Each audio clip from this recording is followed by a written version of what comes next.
శివరాజ్ సింగ్ చౌహాన్ కేంద్ర మంత్రి కమెంట్స్. దేశంలో ప్రతిపక్షాలు ఓడిపోయిన ప్రతిసారి ఓటు చోరీ అని మాట్లాడటం పరిపాటిగా మారింది.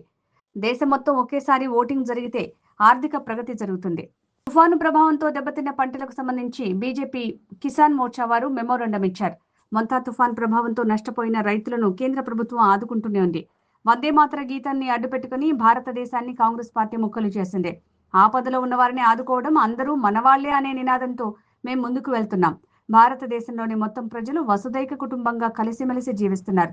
ఆంధ్రప్రదేశ్లో ఏ కార్యక్రమం మొదలుపెట్టినా వందే మాతరం గీతంతో మొదలుపెట్టడం చూస్తే ఎంతో ఆనందంగా ఉంది. చంద్రబాబు నాయుడు విజనరీ ఉన్న నాయకుడు. అందుకే ఉమ్మడి ఆంధ్రప్రదేశ్లో హైదరాబాద్లో హైటెక్ సిటీ నిర్మించి ప్రపంచం మొత్తం తొంగి చూసే విధంగా చేశారు. నేడు కూటమి ప్రభుత్వం అధికారంలోకి రాగానే ఎన్నో అభివృద్ధి కార్యక్రమాలతో పరుగులు పెడుతుంది ఆంధ్రప్రదేశ్. अब समय कम है और मंच भरा पूरा है, आदरणीय मंच, लेकिन नीचे भी लेक्चरर्स, प्रोफेसर्स, लॉयर्स और कई कार्यकर्ता बैठे हुए हैं. मेरे कार्यकर्ता बहनों और भाइयों, आप सबको दोनों हाथ जोड़ के प्रणाम करता हूं, आप सबको नमस्कार करता हूं. माधव जी कह रहे थे आपने समय निकाला, तो समय है किसके लिए? अरे तुमने पुकारा और हम चले आए, और जब जब पुकारोगे तब तक चले आएंगे, क्योंकि मामा हैं, केवल नेता नहीं है, और आपका कार्यकर्ता भी हूं. ये जिंदगी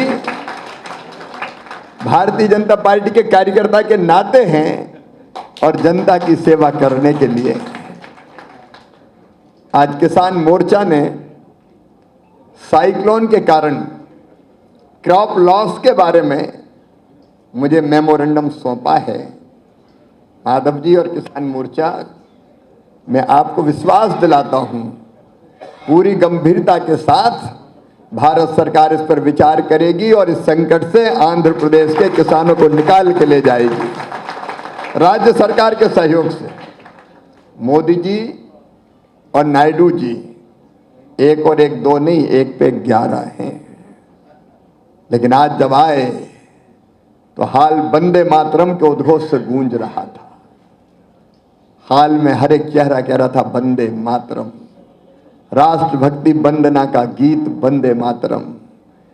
मुझे तो लग रहा है कि गुंटूर की सड़कें कह रही है वंदे मातरम, यहाँ की हवाएं कह रही है वंदे मातरम, यहाँ की फिजाएं कह रही है वंदे मातरम, कृष्णा की लहरें भी बोल रही है वंदे मातरम, वंदे मातरम, वंदे मातरम. ये वो गान है जिसका उद्घोष करते हुए हंसते हंसते फांसी के फंदों पर हमारे क्रांतिकारी चढ़ गए थे.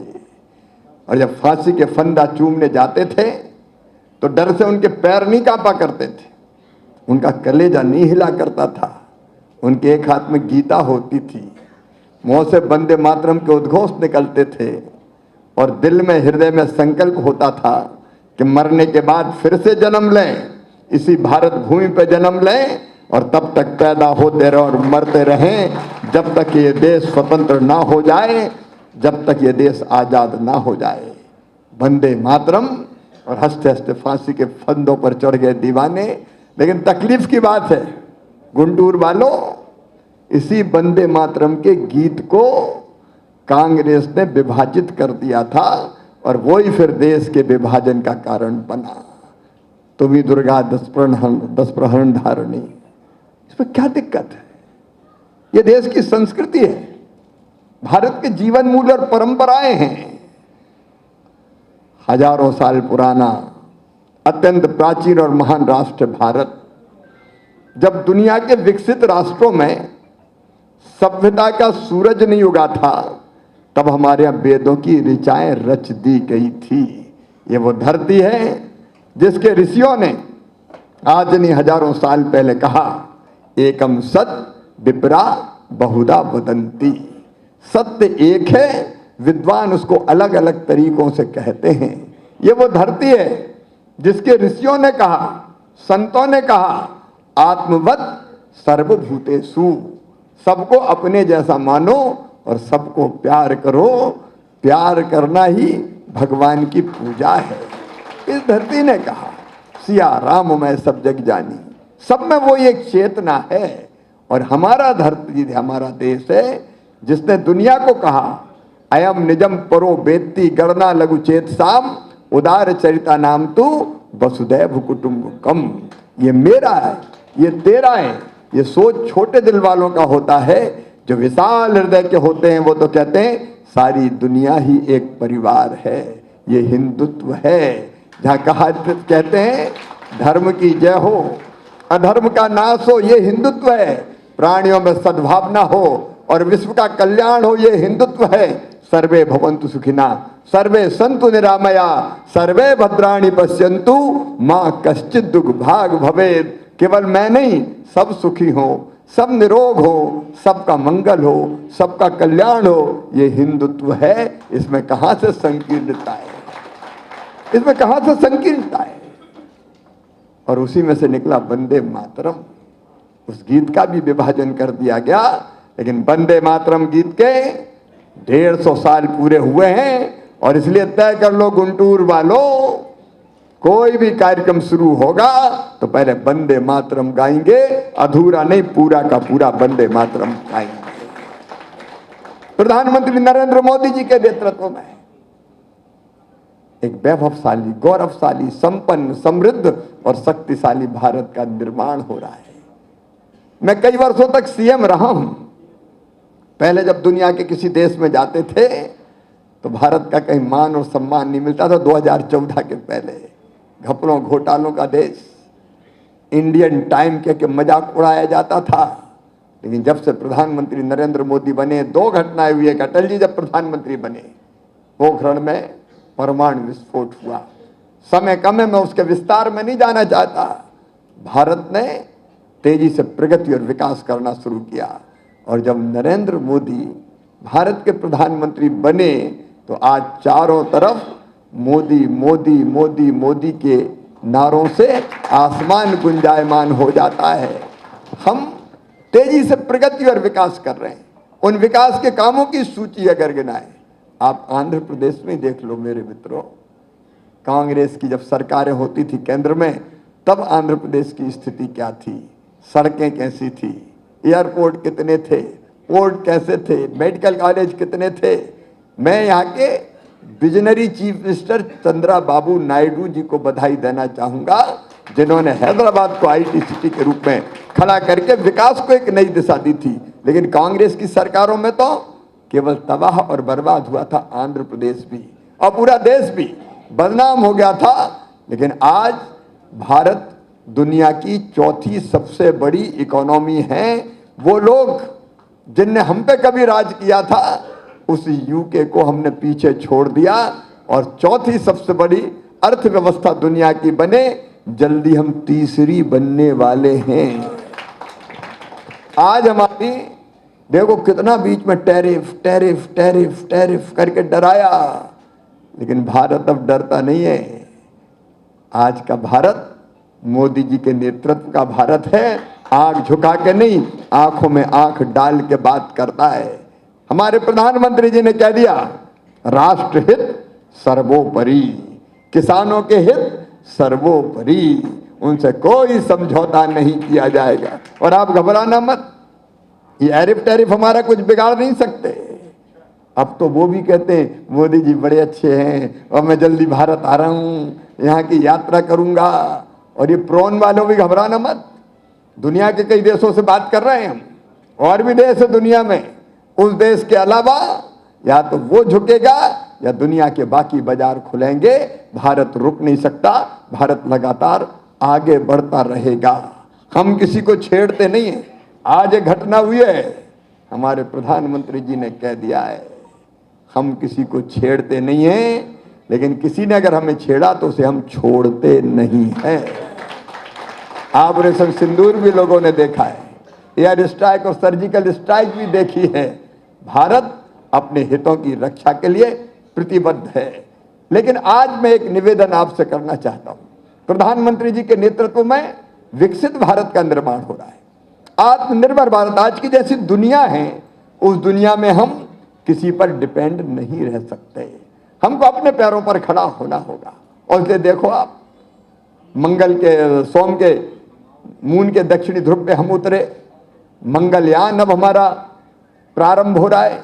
आज डिफेंस सेक्टर में हम आत्मनिर्भर हो रहे हैं और हमारी ब्रह्मोस मिसाइल दुनिया के कई देश खरीदने में लगे हुए हैं। कुछ दिनों के बाद भारत अपनी रक्षा के लिए जो हथियार बनते हैं उनमें आत्मनिर्भर भी होगा और दुनिया को हम बेचेंगे भी। सेमीकंडक्टर चिप भारत की बन गई है। मेरे पास समय की सीमा है कि मैं एक एक उपलब्धि को आपको गिना पाऊं, लेकिन तेजी से हम आगे बढ़ रहे हैं। लेकिन एक अपील प्रधानमंत्री जी ने की है, हमको अपने पैरों पर खड़े होना है, हर क्षेत्र में आत्मनिर्भर बनना है। सरकार अपनी तरफ से प्रयत्न कर रही, हम कोई कसर नहीं छोड़ेंगे। लेकिन मेरी आप सबसे अपील है, हमारे प्रधानमंत्री जी ने भी अपील की है कि मेरे प्रिय देशवासियों, हमारे दैनिक जीवन में जिन चीज़ों का हम उपयोग करते हैं, चाहे वो खाने पीने की हो, चाहे वो पहनने की हो, चाहे वो गाड़ी हो चलने की हो, चाहे वो और कोई हो, हम केवल अपने देश में बनी ही खरीदें। हमारे यहाँ आज हर चीज बनती है। अभी हमने स्टॉल देखे, यहाँ की साड़ी देखी, गुंटूर कहाँ की थी, मंगलगिरी की साड़ी, क्या साड़ी है जी। हमने जो गले में गमछा डाला वो देखा, यहाँ के अलग अलग उत्पाद देखे, कोई कमी नहीं है हमारे देश में। और हमारे इनोवेटिव आइडिया वाले नौजवान आज दुनिया में छाए। यही चंद्रशेखर जी चले गए थे यूएसए, 25 साल रहे लेकिन बदले नहीं। लोग मुझे कह रहे थे कि हमने सोचा कि आधे अमेरिकन बन जाएंगे, लेकिन ये तो 100% इंडियन, कोई बदलाव इनमें नहीं आया।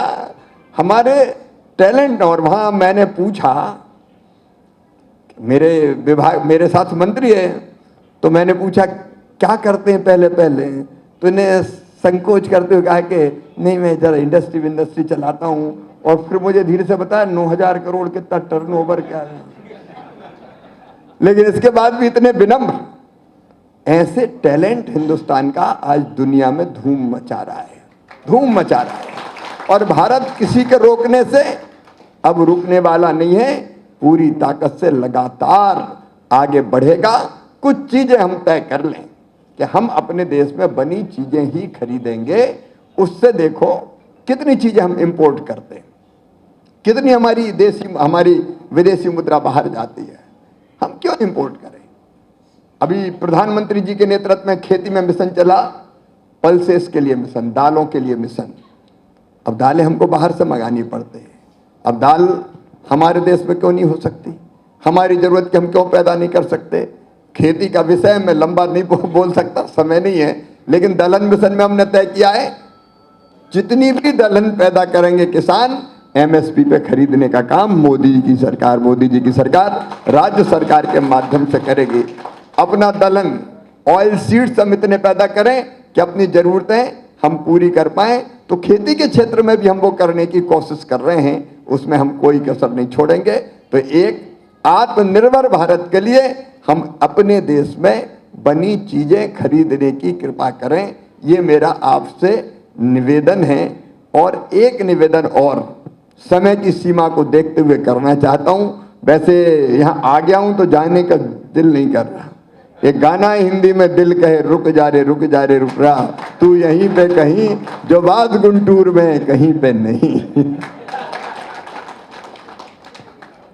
लेकिन आज समय की सीमा है, मुझे आज कल कैबिनेट की मीटिंग है, इसलिए आज रात की फ्लाइट से मुझे दिल्ली निकलना पड़ेगा। अभी बिहार में चुनाव संपन्न हो रहे हैं, बिहार की आज वोटिंग है, फाइनल वोटिंग, और फाइनल वोटिंग के पहले ही फाइनल हो गया। मैं आज गुंटूर वालों आपसे कह रहा हूं, एनडीए भारी बहुमत से सरकार बना रहा है।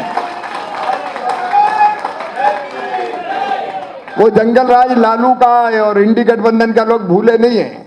अच्छा, उनको मुद्दे भी क्या मिले, डेवलपमेंट मुद्दा नहीं मिला, मुद्दा मिला एसआईआर, वोट चोरी, वोट चोरी, वोट चोरी। वोट चोरी तो कर्नाटक में कैसे तुम्हारी बन गई, वोट चोरी तो हिमाचल में तुम्हारी कैसे सरकार बन गई। हार गए तो वोट चोरी, और पहले से पता था कि हारेंगे तो पहले ही बाहर में निकल गए, वोट चोरी, वोट चोरी, वोट चोरी।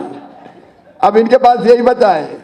यहाँ का कॉम्बिनेशन भी आंध्र का इतना सुंदर है, मोदी जी, चंद्रबाबू जी और कल्याण, पवन कल्याण जी, ये 3 in 1 ऐसी जोड़ी है कि परफेक्ट अलायंस है, परफेक्ट एनडीए। तो यहाँ भी एनडीए शानदार काम कर रहा है और हम बिहार में भी जीतने वाले हैं, बिल्कुल चिंता मत कीजिए, क्योंकि जनता की कल्याण और विकास की जो योजनाएं हमारी सरकार की है, कभी किसी ने सोचा ही नहीं था, जो मोदी सरकार ने सोचा है। लेकिन चुनाव जब आता है तो एक चीज मेरे दिल दिमाग में आती है, और मोदी जी ने जिस बात को राष्ट्र हित में कहा है, उसके लिए भी मैं आपसे आज अपील करना चाहता हूं। हमारे देश में लगातार प्रगति और विकास में कोई चीज बाधक है तो ये लगातार होने वाला चुनाव बाधक है। आप देखिए 2 साल पहले, 2 साल भी नहीं हुए, मध्य प्रदेश, छत्तीसगढ़, राजस्थान में चुनाव हुए, तब मैं मुख्यमंत्री था मध्य प्रदेश में, उस समय चुनाव हुए। अच्छा, उसके 4 महीने बाद लोकसभा के चुनाव, क्या बिगड़ जाता, विधानसभा लोकसभा के इकट्ठे हो जाते तो 4 महीने के अंतर में ही 2 बार चुनाव, और फिर वो चुनाव खत्म नहीं हुए तो महाराष्ट्र, झारखंड, जम्मू कश्मीर, हरियाणा के चुनाव, वो चुनाव खत्म नहीं हुए कि दिल्ली का चुनाव जिसमें केजरीवाल निपट गए, फिर दिल्ली का खत्म नहीं हुआ तो अब आ गया बिहार का चुनाव, बिहार का खत्म नहीं हुआ क्या बंगाल का चुनाव, फिर आसाम का चुनाव, फिर तमिलनाडु का चुनाव। हर साल 2 बार चुनाव, 5 साल, 12 महीने, 365 दिन, हर एक पॉलिटिकल पार्टी है चुनाव की तैयारी करती रहती है हमेशा। और देखो, जब चुनाव होते हैं तो कितना समय लगता है नेताओं का भी। अब मैं एग्रीकल्चर मिनिस्टर हूं, चुनाव आ गए तो कहा झारखंड जाओ, फिर कहा गया महाराष्ट्र चले जाओ, फिर कहा गया बिहार चले जाओ। तो कृषि खेती बाड़ी छोड़ के हम चुनाव कर रहे हैं, अकेले हम नहीं, कितने नेता चुनाव में लगे। प्रधानमंत्री जी का समय चुनाव में जाता है, मंत्रियों मुख्यमंत्रियों का समय चुनाव में जाता है। अगर ये काम, ये समय जनता की सेवा में लगाते तो कितना काम होता। समय बेकार जाता है, फिर पैसा खर्च होता है। कितना पैसा खर्च होता है? लगभग 4 लाख करोड़ से लेकर 7 लाख करोड़, ये जो अलग अलग चुनाव होते हैं एक साथ अगर हो जाते तो ये खर्चा बच जाता। और टाइम केवल मंत्री मुख्यमंत्री का नहीं जाता, ऑफिसर्स जाते हैं ऑब्जर्वर बन के। बिहार में चुनाव है, आंध्रा का ऑब्जर्वर जा रहा है वहां, अफसर भी आराम से बैठे रहते हैं, इलेक्शन चल रहा है जी, अभी तो ऑब्जर्वर हैं। फिर आप मॉडल कोड ऑफ कंडक्ट लगता है तो विकास के कोई काम नहीं होते। और फिर सवेरे सवेरे गाड़ियां निकलती है, बहनों और भाइयों कमल के फूल की बटन दबाइए, सूरज की पहली किरण के साथ वोट डालने चाहिए। और चुनाव में तो सब गाड़ियां लग जाती, खटारा गाड़ियां भी लग जाती, तो वो धुआं निकालती है तो पर्यावरण बिगड़ता है। कितना समय कार्यकर्ताओं का जाता है। आप कल्पना करके देखिए, अगर संविधान में संशोधन करके, जैसा मोदी जी सोचते हैं, अगर 5 साल में एक बार लोकसभा, विधानसभा, असेंबली, पार्लियामेंट के इलेक्शन एक साथ हो जाए तो देश का कितना फायदा होगा। बताओ, होगा कि नहीं होगा? और इसलिए इस बात को भी आप जनता के बीच में कहिए, ये बड़ा सुधार होगा देश में और इससे देश की बड़ी सेवा होगी। सचमुच में गुंटूर है इतना अच्छा। आज जो काम यहाँ किया है वाटर सेट में, आपने जो मॉडल बनाया है वो अद्भुत मॉडल है। ऐसे मॉडल आप देश को देते रहिए। और कार्यकर्ता बहनों और भाइयों, मैं 12 सफदरजंग रोड पे दिल्ली में रहता हूँ। जब दिल्ली आए तो मामा से बिना मिले मत आ जाना, वो भी मामा का घर है। मेरा घर कार्यकर्ताओं का घर, अपने पास और क्या है? जो आता है मामा उससे मिलता है, जुलता है, बात करता है, प्रेम करता है। हाँ, लेकिन पता करके आना घर में हूँ कि नहीं तो आप दिल्ली जाओ और मैं गुंटूर में हूँ तो उतना जरूर देखना पड़ेगा।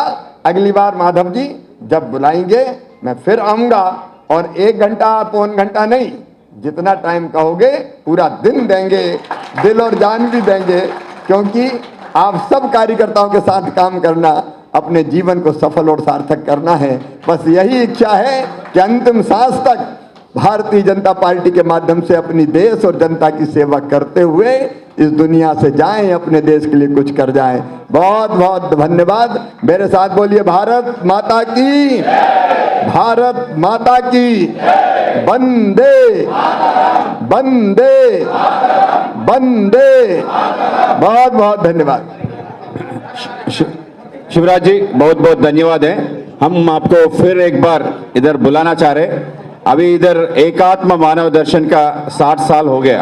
विजयवाड़ा में पंडित दीनदयाल उपाध्याय ने उसका दौरा किया था। हमारी पार्टी ने कहा था उसका रिक्रिएट करने के लिए जनवरी 21-22 में कर रहे हम, तो फिर आपको बुलाएंगे एकात्म मानव दर्शन के लिए और उसमें भी आपका भाषण होगा। बहुत बहुत धन्यवाद, आप इधर हमारे बीच में आए हैं, हमको अच्छा।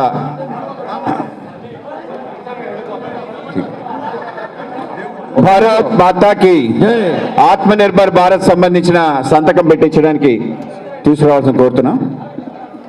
సంతకం బీజేపీ జిల్లా అధ్యక్షులు తిరుపతిరావు గారు ఇప్పుడు శివరాజ్ సింగ్ చౌహాన్ గారికి సంతకం ఆత్మనిర్భర్ భారత్ కా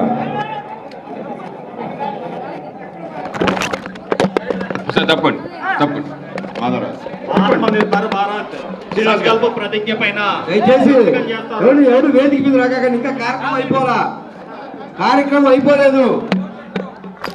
ఎవరు వేదిక మీద రావద్దు. దయచేసి అందరూ ఉత్తరంగా కోరుకుంటున్నాం మిమ్మల్ని. ఒక నిమిషం. ఇవాళ ఆత్మనిర్భర్ భారత్ సంబంధించిన దాని ప్రమాణ పత్రం పైన సంతకం పెట్టారు. మనందరం కూడా వెళ్తున్నప్పుడు ఈ యొక్క ఆత్మనిర్భర్ భారత్ సంబంధించిన ప్రతిజ్ఞపై సంతకం పెట్టి ఆ ప్రతిజ్ఞ ఒకసారి అందరూ చదువుకోవాలి. అందరికీ ధన్యవాదాలు. ఇచ్చేసిన అందరికీ కూడా ధన్యవాదాలు. పెంబసాని చంద్రశేఖర్ గారు ఈ కార్యక్రమాన్ని విచ్చేసారు. అందరికీ ధన్యవాదాలు. ఎవరు కూడా ఆయన మీద పడదు, సమయం అయిపోయింది. ఆయనకి జిల్లా అధ్యక్షుడు ఇస్తారు. ఇచ్చినట్టు భావించారు. అందిస్తారు. దయచేసి పక్కన జిల్లా అధ్యక్షుడు అలాగే రాష్ట్ర అధ్యక్షులు మాధవ్ గారికి జిల్లా అధ్యక్షుడు వారు సత్కారం.